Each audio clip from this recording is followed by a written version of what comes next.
Krishna Chaitanya Prabhu Nityananda Shri Advaita Gadadhara Srivasari Gaura Bhaktavinda Shri Krishna Chaitanya Prabhu Nityananda Shri Advaita Gadadhara Srivasari Gaura Bhaktavinda Jai Shri Krishna Chaitanya Prabhu Nityananda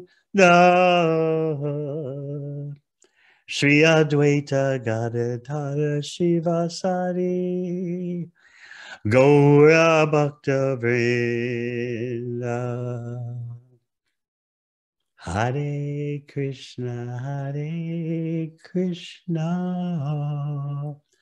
Krishna Krishna Hare Hare Hare Rama Rama Rama Hare Hare Hare Krishna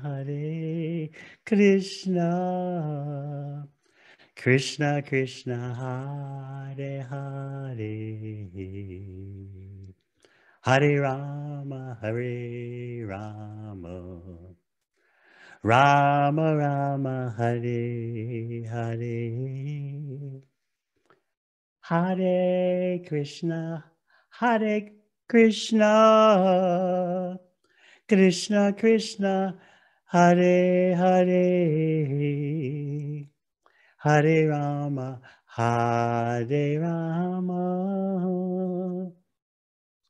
Rama Rama Hare Hare Hare Krishna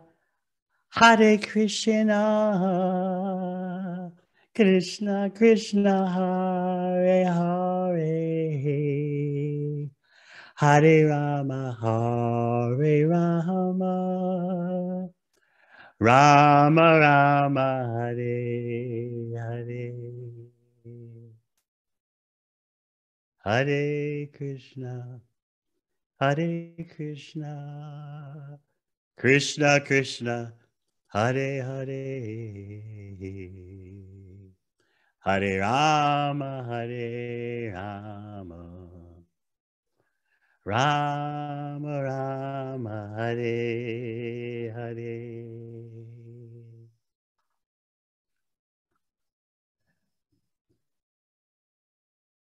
Om Jnana Timirandasya Jnananjana Shalakaya Chakshurun Militang Yena Tasmai Sri Gurave Namaha Jai Sri Krishna Chaitanya Prabhu Nityananda Shri Advaita Gadadhara Shri Vasadi Gaur Bhakta Vrinda Hare Krishna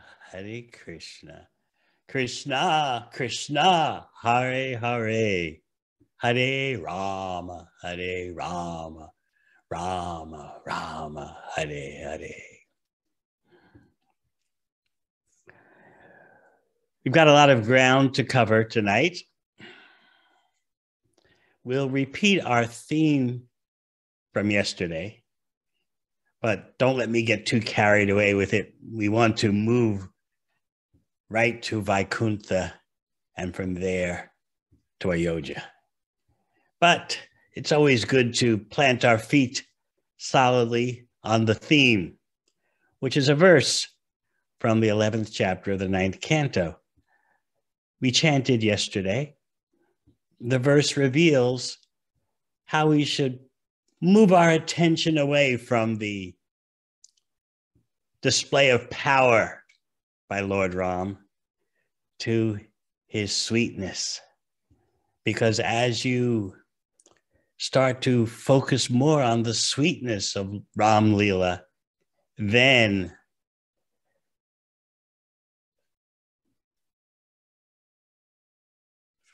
we can start to see fragrances of Krishna's pastimes.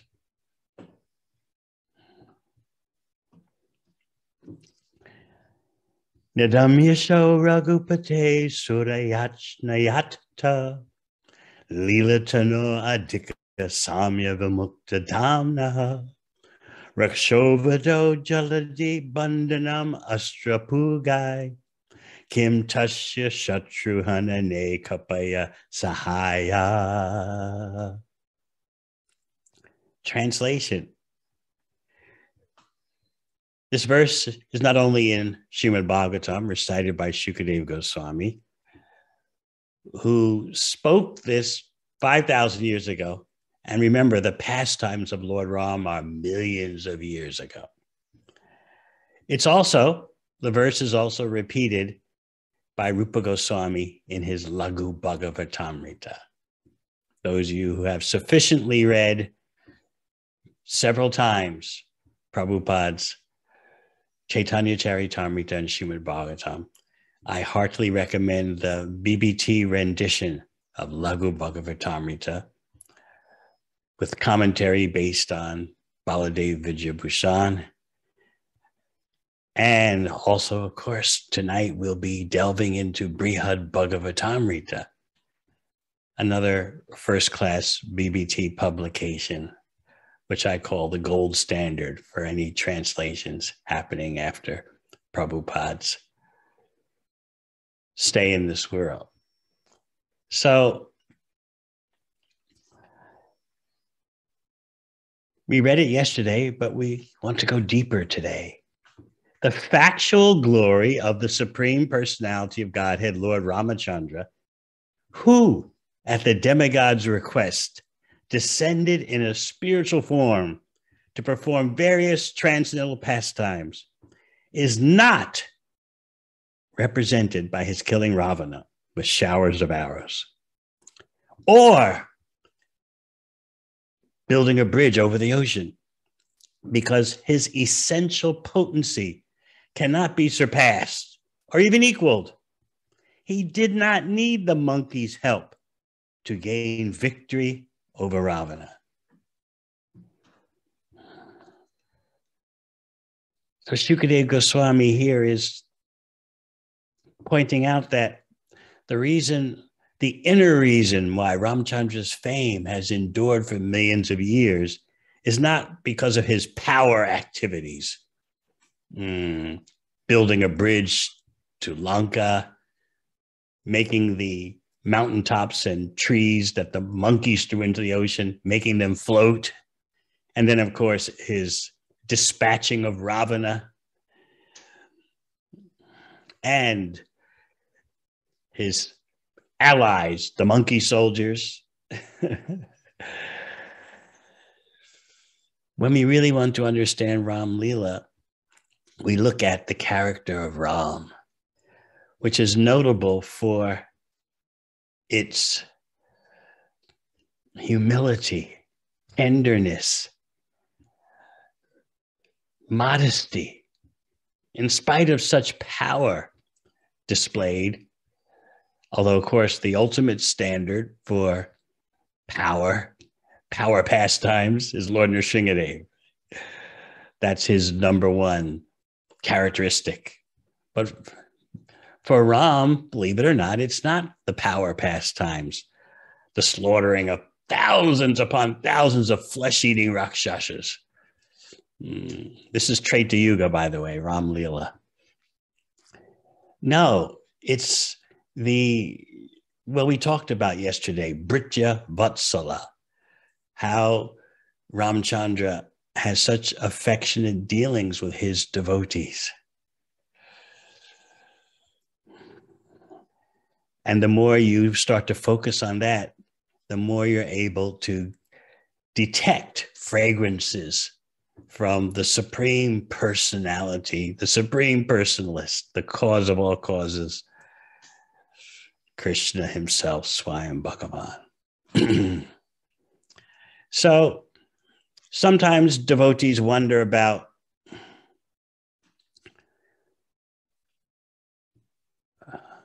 technically speaking, who are Ramchandra, Lakshmana, Bharat, and Shatrughna in terms of their Vaikuntha status. Avatar means that which descends, which comes down from Vaikuntha to manifest in the material world. But we have to be very careful. And one thing, the verse from the 11th chapter of the 9th canto that we just read makes clear is that it's not that Ramchandra assumed a body.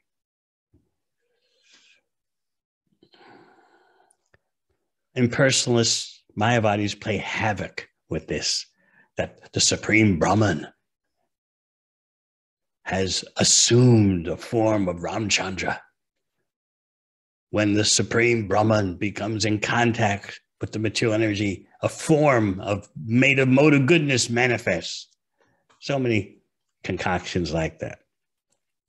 No, Ramchandra does not assume a body. His form is eternal, and that form is revealed. In other words, what already exists is revealed to ordinary vision, although those with ordinary vision often don't understand what they're looking at, as certainly was the case with Ravana, who, even though he was personally killed by Ramchandra, the Supreme Personality of Godhead, Ravana couldn't understand who he was dealing with. He thought this must be some human being who's accumulated heaps of pious activities and therefore has such power. And of course, Ravana was very much focused on Sita, not recognizing how the pleasure potency of the Lord is inseparable from the Lord. So the form of Ramchandra, which is described in this verse we chanted as, well, Ramchandra is described as lila tanu. He has a pastime body, not a material body, not a body that's assumed. It's not like the spiritual energy assumes a form known as Ramchandra.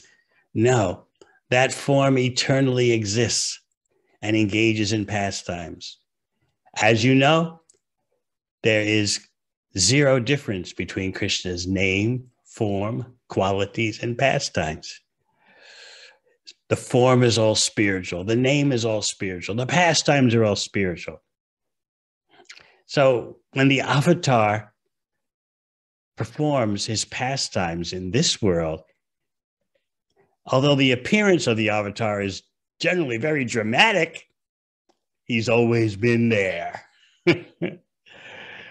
It's just like the curtains on the stage open and you see what's been going on the stage beginninglessly. So let's keep that in mind when we hear about Ramchandra, because we don't want to be colored by various myths or incorrect understandings of the tattva, the science of the Supreme. So we spoke about the technicalities of who is Ram, who is Lakshman, who is Bharat, who is Shatrughna. One Shastra explains that they are the Chaturvyuha of Vaikuntha, Vasudev, Sankarshan, Pradumna, and Aniruddha.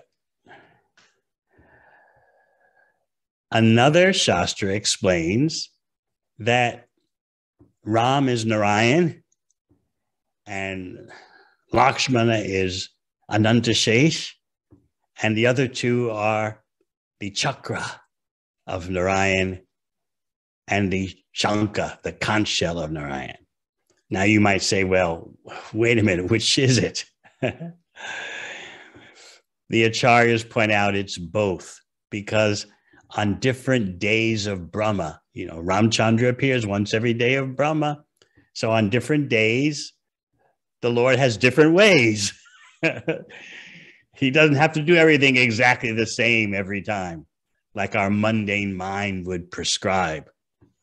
So now that you understand that technical information about how Ram is expanded from the spiritual world, let's talk about a difference that I really cherish between Ram Lila and Krishna Lila.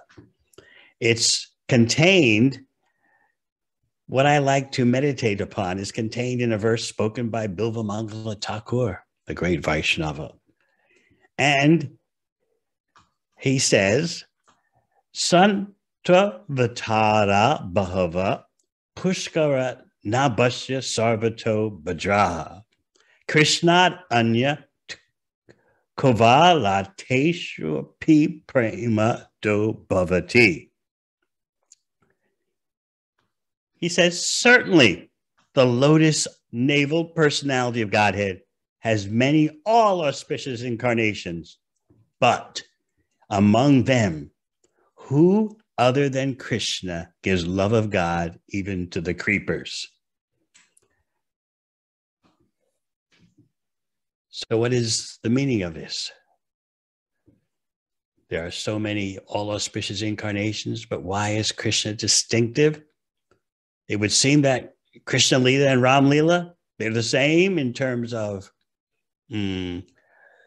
revelation of the potency of Bhagavan.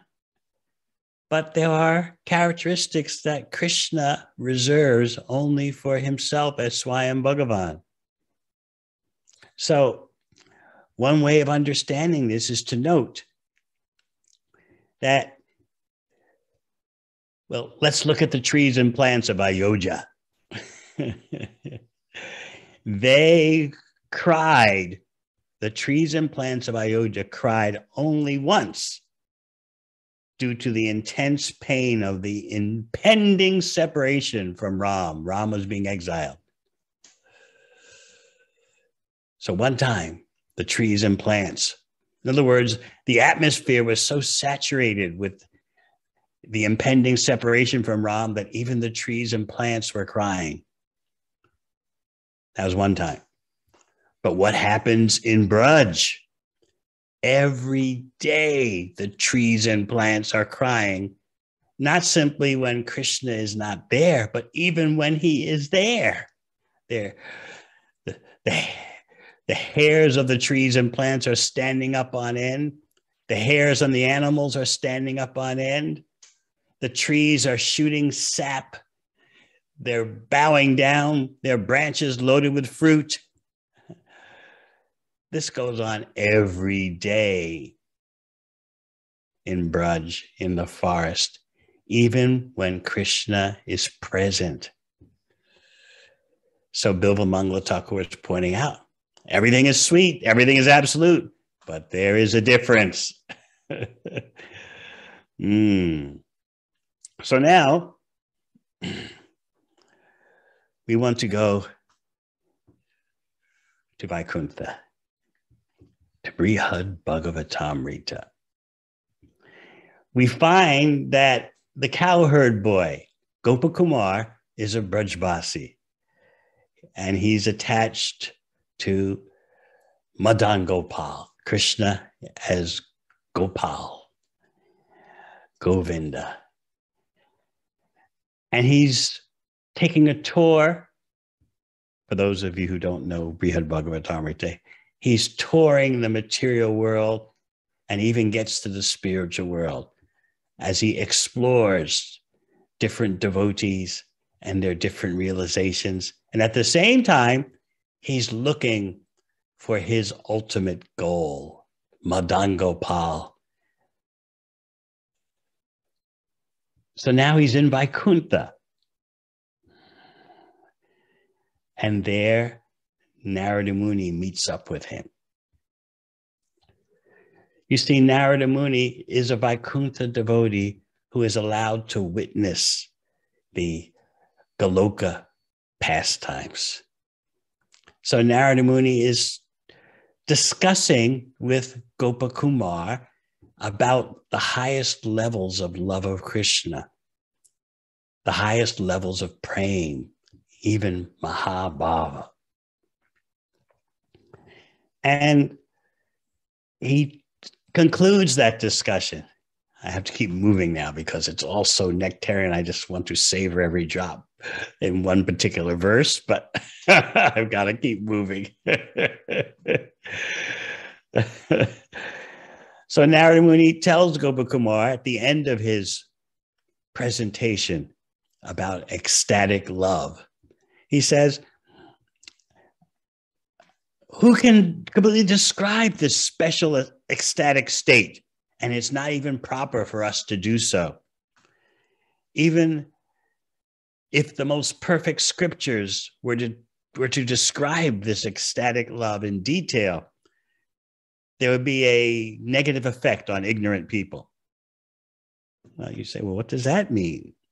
Well, to the ordinary vision, love of Krishna and separation looks like pain, physical pain, supreme distress.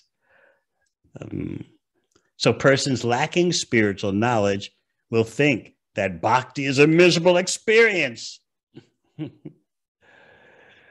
Just like I've seen some texts, some historic works by British scholars in which they commend Chaitanya Mahaprabhu for his social welfare work as they see it. He broke down the class system.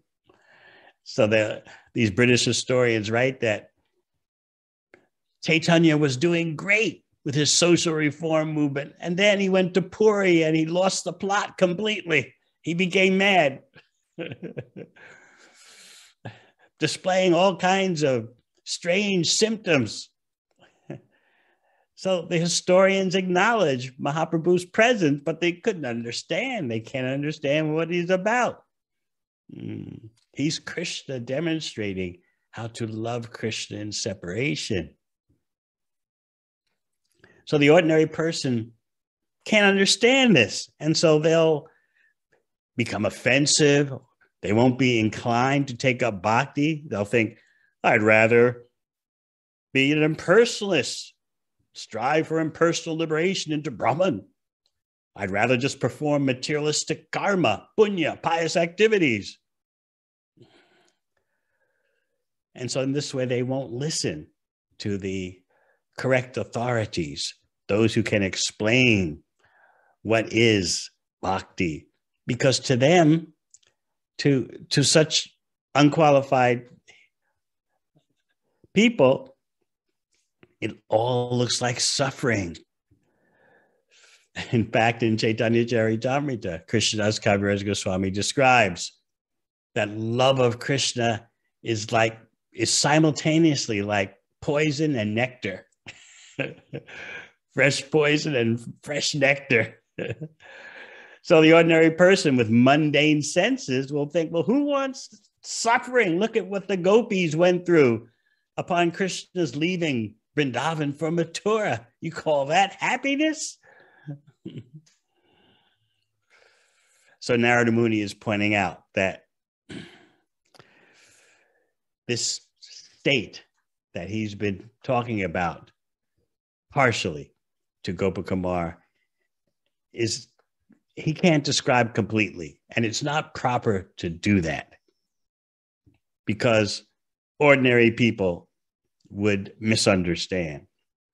So therefore, before a general audience, it's not proper to go into intimate discussion of the symptoms, the external symptoms of praying, because it looks so much like suffering, agony. And you can see that in terms of, as I said yesterday, persons, even some neophyte devotees, having a tough time understanding Ram's separation from Sita. Why did he leave her? Ramchandra, the epitome of duty, the epitome of doing everything proper, the epitome of doing everything according to the Vedic standard. Evidently, he abandons his pregnant wife.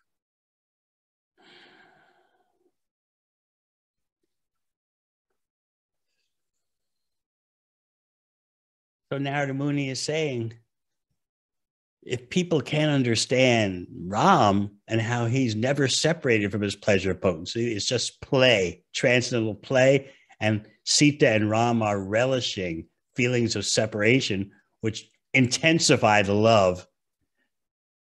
If people can't understand that, they can't understand Krishna lila, and what to speak of understanding the most elevated states of love of Krishna, Krishna prayed. So Narada Muni is saying, we've got to be careful here. So what about Gopakumar? Narada Muni is telling him, you belong to the place where Mahabhava is known. You belong to Braj. And soon you'll be able to understand the Mahabhava of Braj by the mercy of the Supreme Personality of Godhead. So what happens with Gopakumar hearing all this, the words of Narada? His anxious desire, his anxious eagerness to see the lotus feet of Sri Gopal, his worshipable Lord, Madan Gopal, his anxious eagerness soars like a storm arising within him. A hope that he'll achieve the kind of ecstasy that Narada has described. You may remember from Nectar Devotion, Asha Bandha, hope against hope. I don't have any good qualifications. I lack this, I lack that, but I have this hope burning inside me that one day, I can develop my relationship with Krishna, Gopi Jana Ballava. So this is what's happening with Gopakumar. And that hope and anxious eagerness seems to plunge Gopakumar in an ocean of sorrow, not mundane sorrow. So Narada Muni is consoling him. He says, although this topic is most confidential and should not be talked about here, by the weight of your anxiety, that's not material anxiety, mind you, by the weight of your anxiety, I am being forced to speak openly. Narada Muni is about to divulge secrets that are not discussed even in Vaikuntha. So I'm sure you all are holding on to the edge of your seats. Narada Muni tells him, as he begins to motivate Gopakumar to go higher in the spiritual world. He says, far from here is Ayodhya, the capital city of Raghupati. And beyond Ayodhya is the city of Dwarka,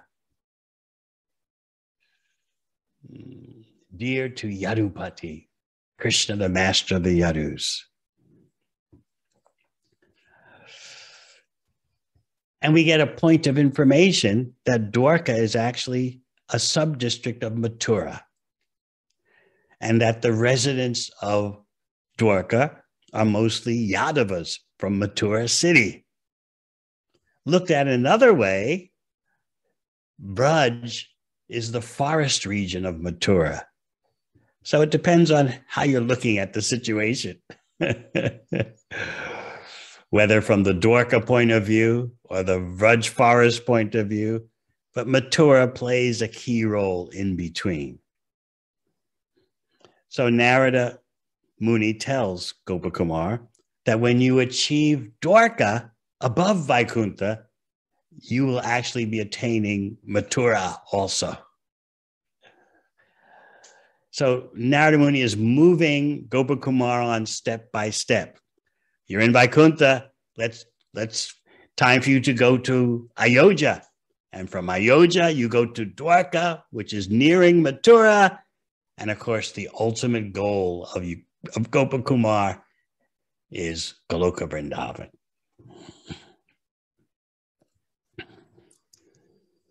So now Narada Muni is going to give Gopakumar a methodology for approaching Ayodhya.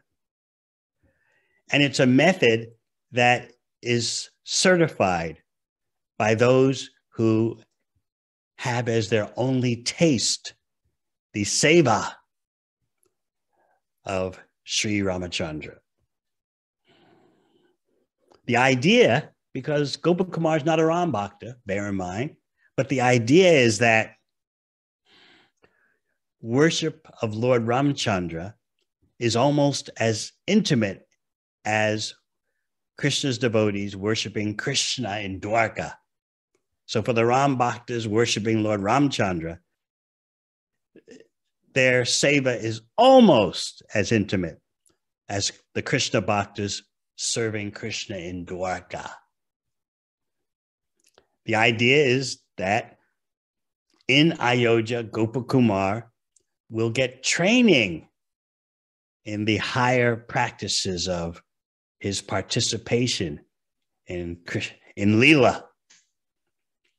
Lila requires training. As you know, for those who perfect their service in this lifetime, in this body, they then join Krishna Lila in the past, in the particular universe that Krishna is appearing. And there they develop their Lila abilities. So Narada is here giving Gopakumar a training process so that by the time Gopakumar reaches his ultimate destination, which is Goloka Vrindavan, he'll be trained up for how to participate in the Leelas. So this is the divine Bhakta program at its topmost level.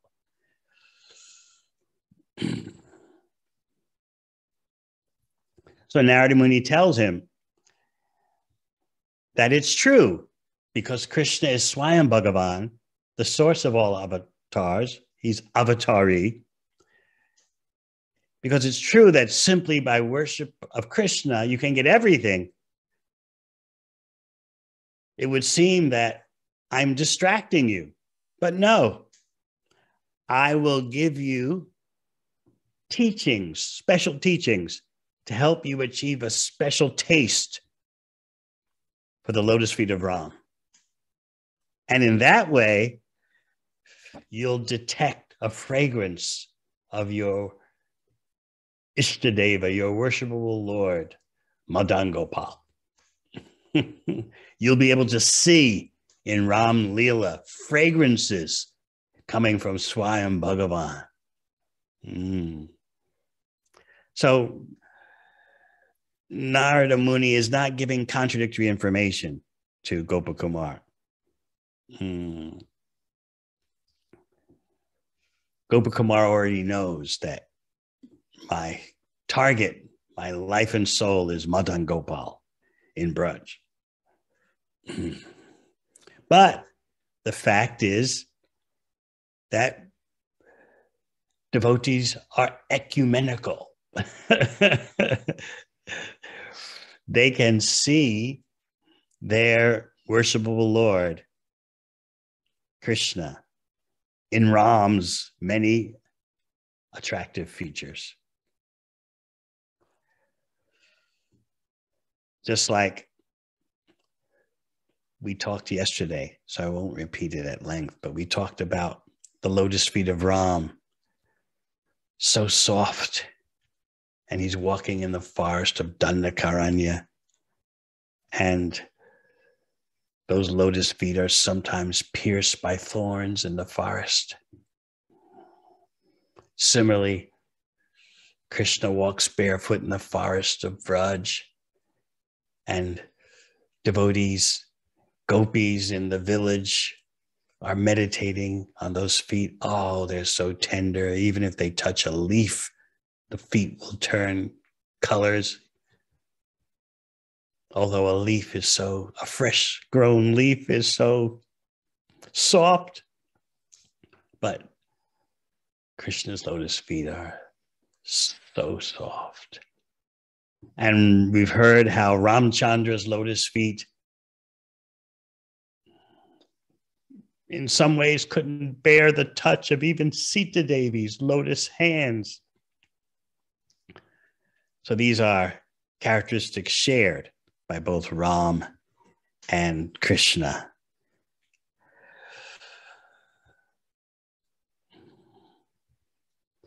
But within the unity, Narada Muni wants Gopakumar to taste the particular Ram diversity, because Ram does have special characteristics of his own, which can only be savored through the proper method.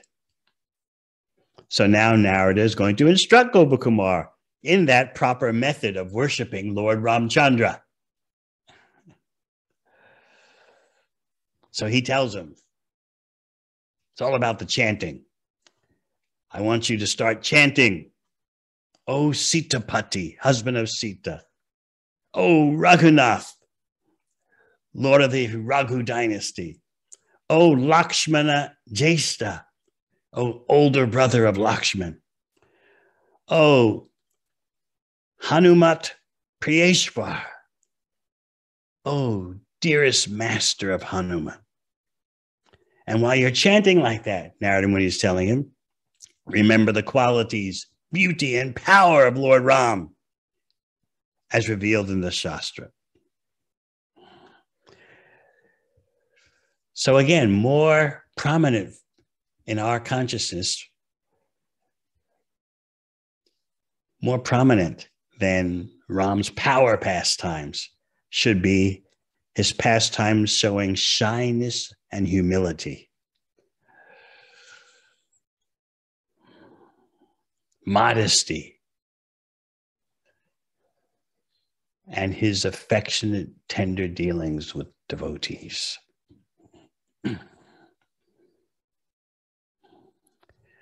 So Narada Muni encourages Gopakumar in going to Ayodhya because he says, whatever path leads to attaining one's own worshipable deity, you should follow it. So this methodology for going to Ayodhya and living there will help you to attain Madan Gopal.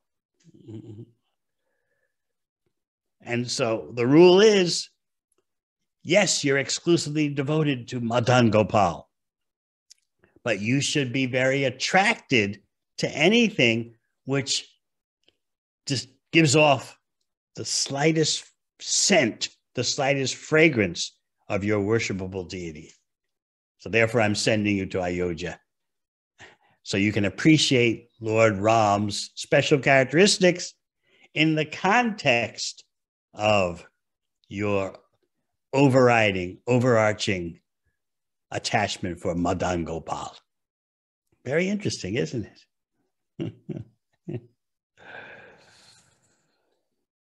We know that Madan Gopal Dev has stolen Gopakumar's heart. But Narada is clearing the doubt that someone may have. But if Madan Gopal is sold out to Madan Gopal, why are you sending him to Ayodhya?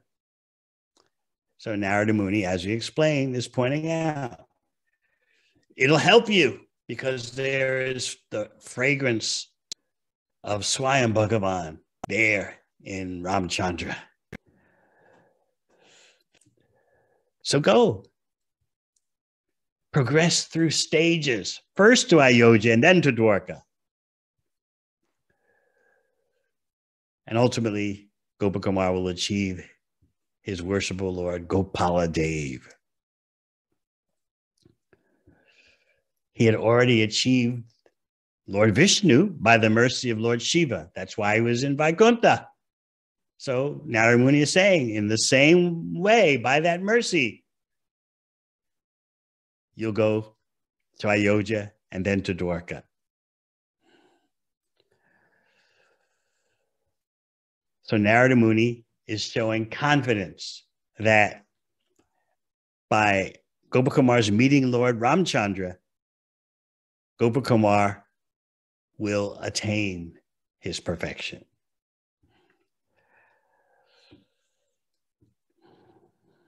And then he adds, Narada Muni adds as an afterthought,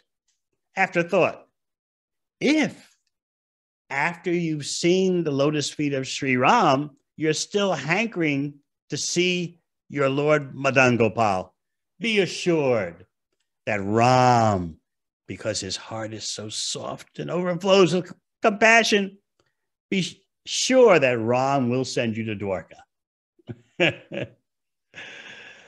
There's the safety clause put in by Narada Muni. These are the ways of loving exchanges on the highest levels of bhakti, humbly displayed by Gopakumar.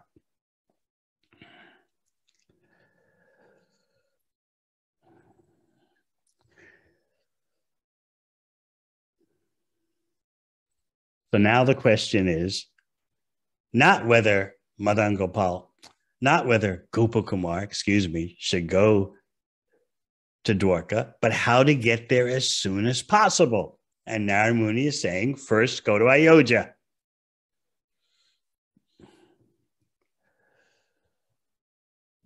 And Narada Muni gives some interesting detail. He says, Ayodhya, Dwarka, and other such abodes are all regions of Vaikuntha. Therefore, and why is he saying that? Since they're all regions of Vaikuntha, you, Gopakumar, don't have to take permission of Vaikunthanath, the Lord of Vaikuntha, in order to leave to go to Dwarka. Just see the etiquette that goes on, even in the spiritual world. The age of Kali standard is that if I feel like going somewhere, I just go. If I feel like doing something, I just do. But in the Vedic system, everything is prescribed, proper etiquette, proper procedure.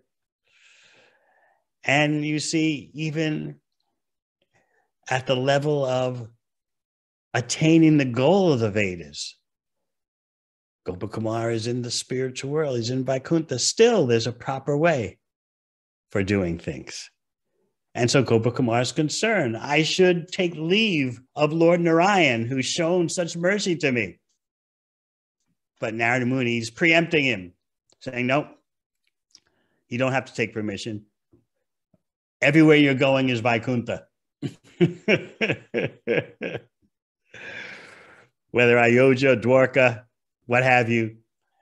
So you're actually not leaving Vaikuntha. You're just going to different parts of Vaikuntha. And then Narada Muni reveals that I've been sent to you by Lord Narayan, who told me that I should meet you and teach you how to fulfill all your desires, because Lord Narayan knows what's in Gopakumar's heart.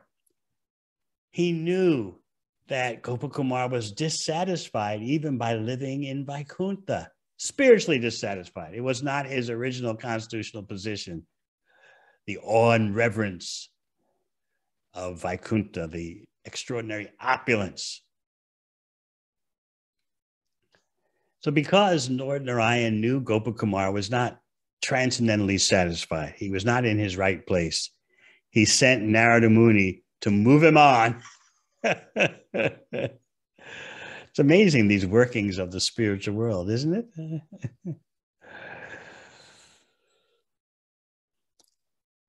So Narada Muni explains that. He said, anyway, even if you still wanted to see Lord Narayan and bid farewell. He's gone somewhere else to give some other devotee his favor. You won't be able to tolerate waiting for him. You've got this storm of transcendental anxiety raging inside you. You really need to move on. You need to go higher in the spiritual world. So the acharyas point out in the commentary that Gopakumar said, well, what do you mean he's not going to be back very quickly? I just saw him here. And Narada Muni would reply, yes, you just saw him, but that was then, and now he's gone. Well, I'll just wait till he comes back. I don't think that could be very quick, because he can become so entranced by the bhakti of whatever devotee he's bestowing his favor upon that he may linger a long time. So I think you better indeed move along. Also, Narada Muni is thinking that if Gopakumar waits to consult Narayan in person, Gopakumar seeing Lord Narayan would finish off his desire to go to Ayodhya, to Dwarka, and so on. So Lord Narayan, knowing this, I don't want to impose upon Gopakumar. I don't want to disrupt Gopakumar's quest for Madan Gopal. So therefore, I'll step out so that Gopakumar can take leave and move on in his spiritual quest. Very interesting, very amazing. So Gopakumar finally gets the point. He's overjoyed. He bows down repeatedly to Narada Muni, takes Narada Muni's blessings, and then sets off for Ayodhya. And how is he setting off for Ayodhya? He's chanting as Narada Muni prescribed. O Sitapati, O Raghunath, O Lakshmana Jeshta, O Hanuman Priyeshwar. This chanting is so important. What happens next? He's not making a physical trek, by the way. Vaikuntha is beyond time and space. But it seems like after traveling a long way, how do you travel a long way in a place where there's no time and space? I'll leave that for you to figure out. The engineers among you. But after traveling a long time, what does Gopakumar see? Forest monkeys jumping here and there, shouting, Ram, Ram, Ram.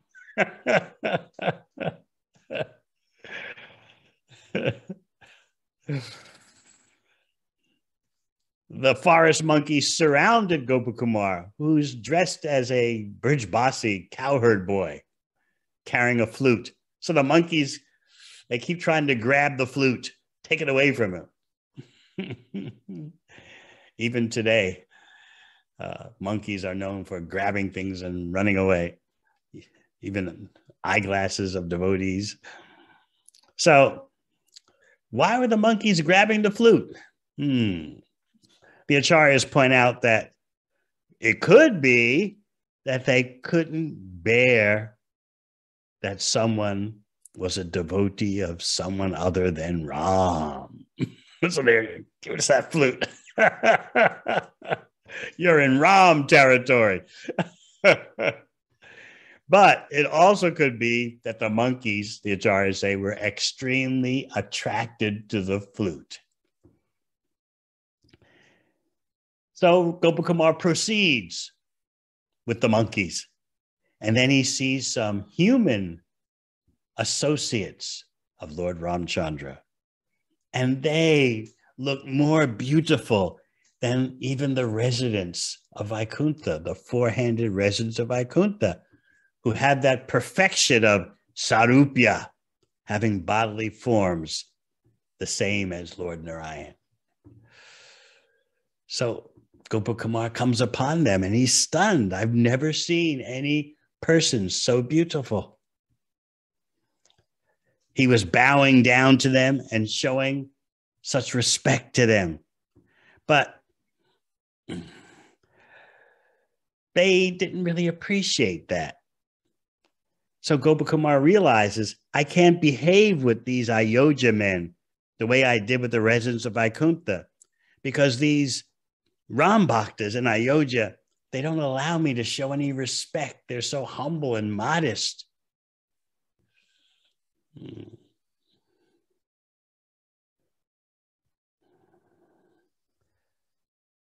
There's no doubt that these associates of Ram were sent by Ram to greet Gopakumar. That's the only reason why they would be so far away from the capital city. They're in the outskirts, in the forest. They're greeting Gopakumar. They're sent by Lord Ram.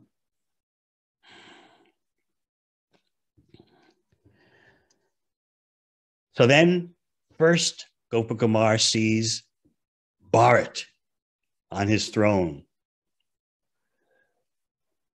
And he thinks Bharat is Ramchandra, Raghunath, the Lord of the Raghus. So he starts reciting prayers, addressing Bharat like he's Ramchandra. Bharat can't handle this. He's covering his ears. I'm only Ram's servant. I'm only Ram's servant. What are you talking about? And meanwhile, Gopakumar is chanting various mantras. Oh, glories to you, emperor of all emperors, darling of Janaki. And Bharat's just got his ears covered. Now, the acharyas point out that it would be it's easy for Gopakumar to mistake Lord Bharat for Lord Ram. Both are Vishnu Tattva, and Bharat's beauty and dress were just like Ram's. And Bharat's wife is a plenary portion of Lakshmi Devi, so she appears just like Sita Devi. And Shatrughna, who was also there, standing by Bharat's throne, doesn't look much different from Lakshman. So you could sympathize with Gopakumar being confused, but Bharat is setting him straight. I am just the Ram Bhakta. I'm the servant of Ram. So then Hanuman, who's there with Bharat, escorts Gopakumar to the inner section of Ayodhya, where indeed Gopakumar sees Ramchandra. And he notes Ramchandra looks somewhat like Lord Narayan.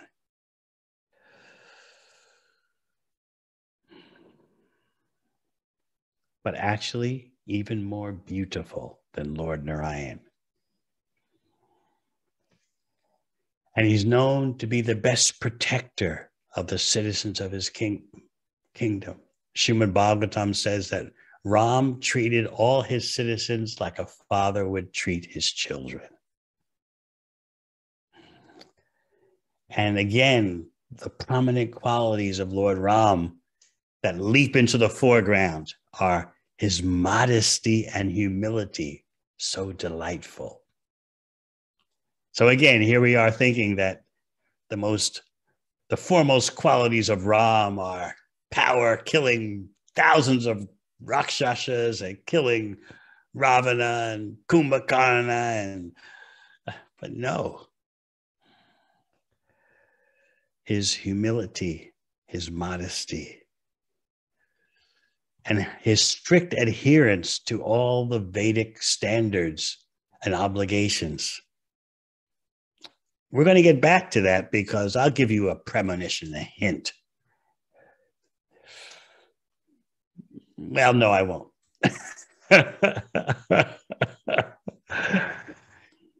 So anyway, Gopakumar is getting his first darshan of Lord Ram, and he's just totally overwhelmed. He's constantly offering prostrated obeisances. He can't even stand up. He can't even see properly. But then by Ram's mercy, he's able to stand up and see Ram clearly. Hanuman, who had brought him in to the inner section of Ayodhya, now gets back to his regular service, which is fanning Ram, reciting Ram's glories. So Hanuman just leaves Gopakumar, and jumps up to the side of Ram, because monkeys jump. So there is also, next to Ram is Sita Devi, and on the other side is Lakshmana. So Hanuman joins them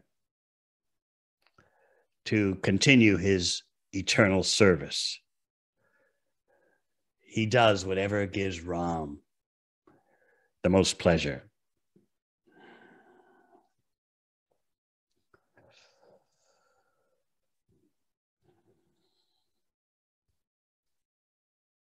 So you have a very tender scene of relationships. And Gopakumar notes that there's Hanuman, there's Lakshman, there's Sita Devi, there's Ram.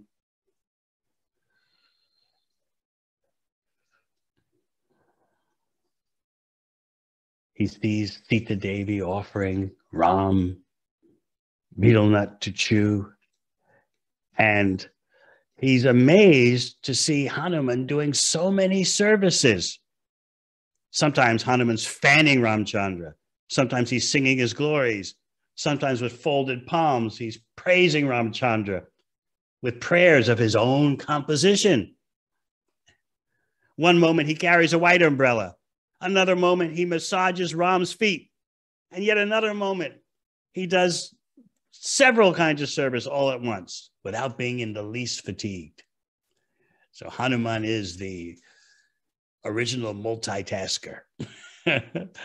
There have been so many workplace studies showing that multitasking doesn't really work for human beings. It was quite a fad for a while to multitask. Now, work psychologists have pointed out that it's very inefficient. Human beings should focus on one thing at a time, but not Hanuman. He's doing several kinds of service at once without the least fatigue. Although he's expending so much energy. So Gopakumar is overwhelmed. But Ram is overwhelming him with not majesticness, not the awe and reverence of Vaikuntha, but with extreme kind-heartedness and affectionate speech. Affectionate speech like what Gopakumar has never heard before. How does Ramchandra address Gopakumar? Suhitama, oh best friend. Sadhu, sadhu, you've done very good. You've done very good. Your affection has conquered me. Stop exerting yourself, constantly offering these dandavats. Just relax. You've made me your dear friend. Unhappy long enough.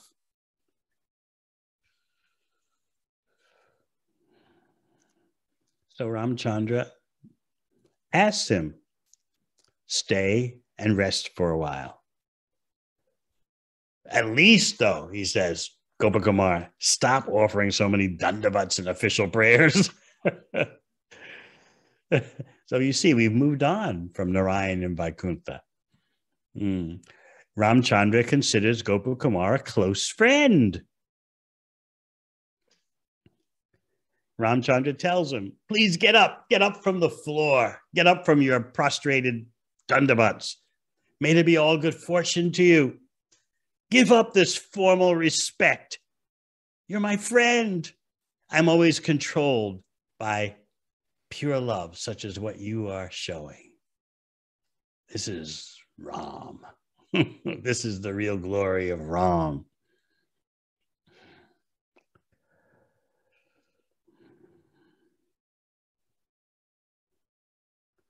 Ram is telling him in so many words, the acharyas point out, I'm actually under your control. So then if I'm actually under your control, how can I be the object of your behavior of unreverence? So stop this unreverence. I'm under your control. Sritama, you're my best friend. Finally, Hanuman, on the order of Ram, raises Gopakumar from the ground and brings Gopakumar by force to where the Lord was resting his lotus feet. So Lord Raghunath had to order Hanuman, stop him, stop Gopakumar from all these Vaikuntha formalities, the stiff awe and reverence.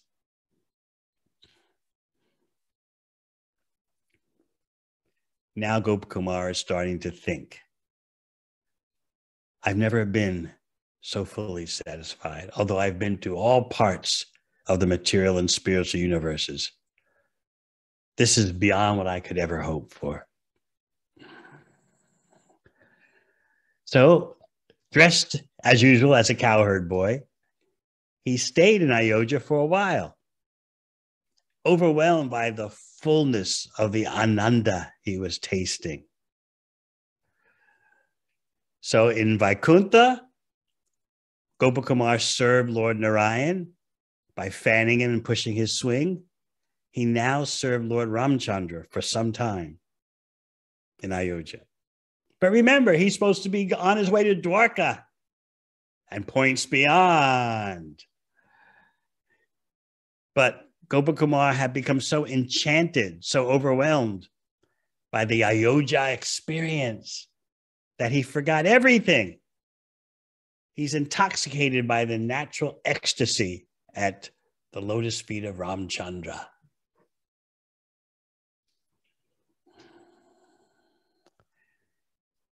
But gradually, he was getting some realizations. Ramchandra, in his role as King of Kings, acts in strict accord with religious principles. He acts strictly according to Dharma in such a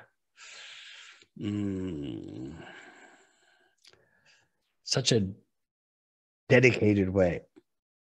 So actually, Gopakumar is starting to wonder, maybe this abode is not my home. Lord Ramchandra acts just like a pious king of the world in that he is the epitome of obeying the rules and regulations of the Dharma Shastras. I've never seen him violate any religious principles. You say, well, okay, so what's the significance of that realization? The acharyas point out that Ramchandra is not free to display the highest extreme of compassion for his devotees, whereas Krishna will do that. The highest religious principle, the highest dharma for Krishna is to give himself completely to his devotees. We discussed yesterday about the other meaning of, what was that term? Advaitam, achyuta. The other meaning of achyuta, which is that even though Krishna gives himself so unprecedentedly, so fully to his devotees, still he has his original self. So, well, what does that mean? You have to understand how much Krishna gives himself to his devotees to then marvel at the fact that he still has his own core self. He gives so much. So Gopakumar is starting to long for the spontaneous cowherd boy of the forest of Braj, who has naughty childhood pastimes, mischievous boy pastimes, and amorous teenage pastimes.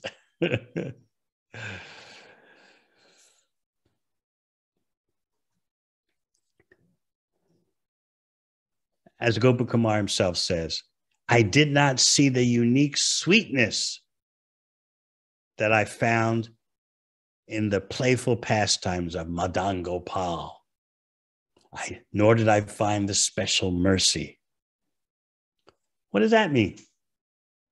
As you all know, Madan Gopal, Krishna in Vrindavan, has various pastimes that Lord Ramchandra doesn't,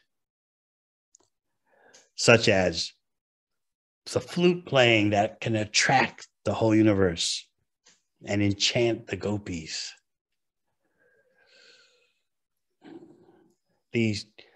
Rupa Goswami summarizes those 4 attributes that only Krishna demonstrates. The other avatars and expansions do not. The prema madhurya, the sweetness of the loving exchanges.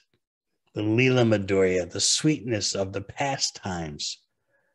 Venu madhurya, the sweetness of the flute playing. And rupa madhurya, the sweetness of his beauty. These are characteristics that Krishna reserves for himself, even in comparison to the beauty of Lord Ram, the beauty of Lord Narayan. So Gopakumar was missing his friendly dealings with Madan Gopal, even though Ramchandra called Gopakumar Suhritama, my best friend. In comparison to his relationship with Madan Gopal, Gopakumar was realizing that his relationship with Lord Ramchandra was a bit formal compared to that relationship with with Madan Gopal. So you have to see it all in context here. So therefore, the conclusion, even in Ayodhya, Gopakumar seems unhappy. But Hanuman would intervene. Hanuman is an expert diplomat. And so as soon as he saw Gopakumar starting to meditate on his Brajabhav, Hanuman would start glorifying Lord Ram.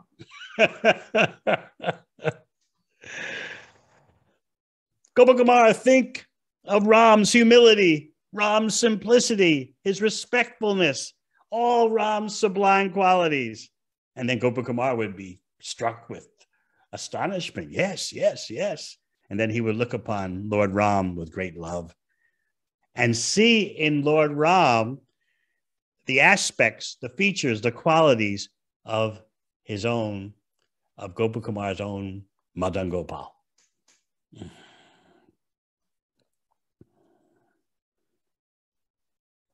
He says, I imagine Lord Ramchandra to have all the qualities of my own worshipable deity. So Hanuman would intervene.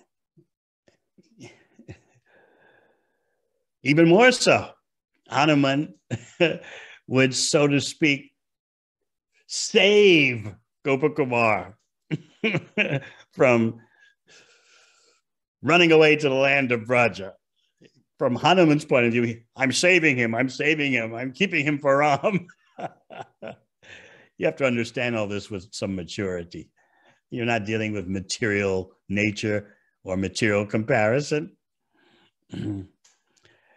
So the Acharyas tell us that Gopakumar's vision of seeing Madan Gopal and Lord Ramchandra would be short-lived.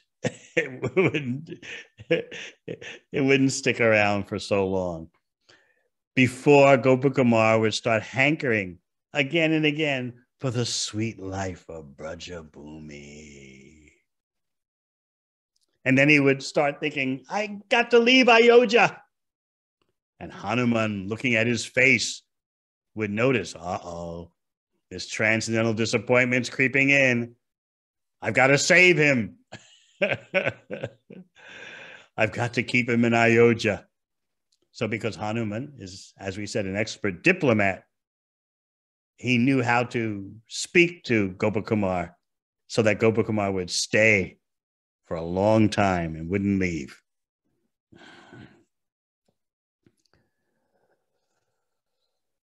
Sometimes people from other religions talk about saving someone. So in, in that same way, Hanuman thought, I'm saving him.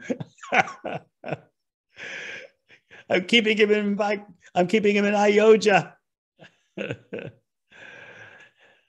Every time Gopakumar would start manifesting longings for Brajabhumi.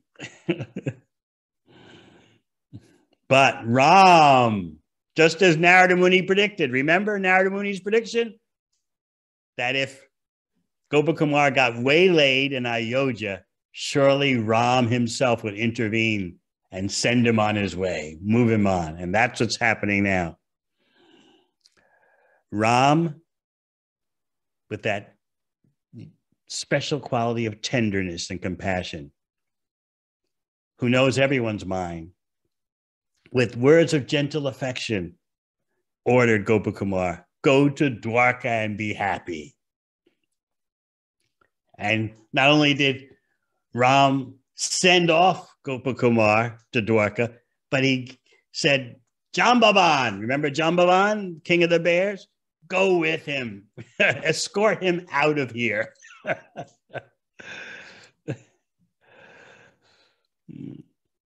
Otherwise, without Ram's having personally ordered Gopakumar to go to Dwarka, Gopakumar would have never gotten out of Ayodhya.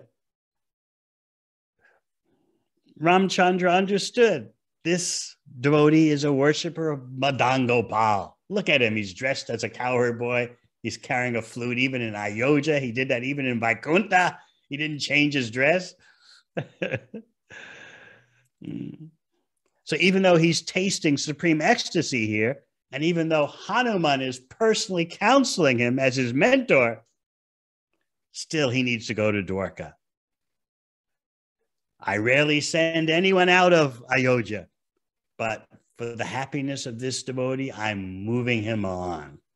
And not only am I moving him on, but I'm calling on Sri Jambavan, king of the bears, accompany Gopakumar to Dwarka. And by the way, it's appropriate for Jambavan to escort him because Jambavan's grandson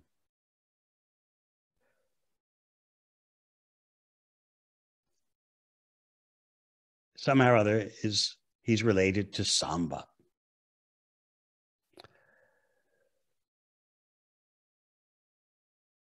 As grandfather. And Samba is Krishna's son. So that means that Samba must be the son of Jambavati. Does anyone know for sure? Yes, I see heads nodding. So it's all the more reason why Jambavan would escort Gopakumar to Dwarka. So now we've left Ayodhya. What a wonderful appreciation of Ayodhya Dham in the context of Gopakumar's quest for Brajabhumi. And we learned so much about Lord Ram. We learned so much about Lord Ram in comparison to Lord Krishna. So I thank you all for this opportunity to discuss this very wonderful part of Brihad Bhagavatamrita with you all.